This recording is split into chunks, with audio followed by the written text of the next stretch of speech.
two primary reasons that natural consequences, no matter how gentle, often don't work for neurodivergent kids. Okay, first of all, the assumption underlying natural consequences is that we're trying to extinguish a behavior that was motivated and under the child's conscious control.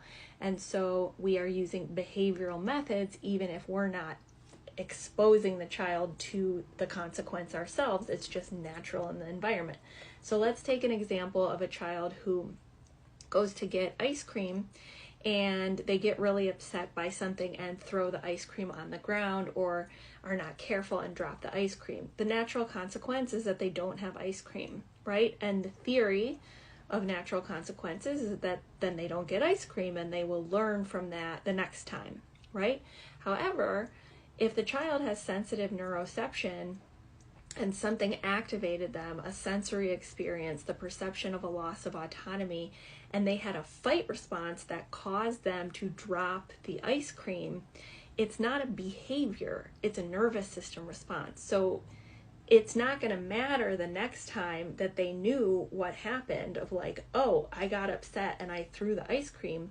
It's an automatic response. And so from my perspective and my belief is that that natural consequence outweighs the experience of the child, which is like a nervous system response. Second, natural consequences rests on the ability to discern cause and effect for the child, which is rational sequencing, which happens in this part of the brain, the frontal lobe.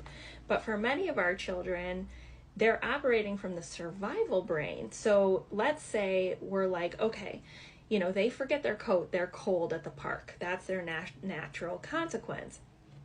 But when that happens, the cold itself can be so activating to them, either sensorially or because of the internal loss of autonomy, that they're going to have a panic response, right? And so what happens? They're in their survival brain. They can't remember or have rational thought or processing to draw causality so that they don't do the quote behavior again. Additionally, many neurodivergent children have trouble with interoception, which is matching internal state with external state sensorially. So they might misinterpret signals of cold or hot and not be able to even draw that causality with, like, if I don't bring the coat, I get cold. So what do? I always bring the coat with me so that the child doesn't get cold and suffer a natural consequence that, again, outweighs how their brain works, right? We don't want to be punishing how kids' brains work.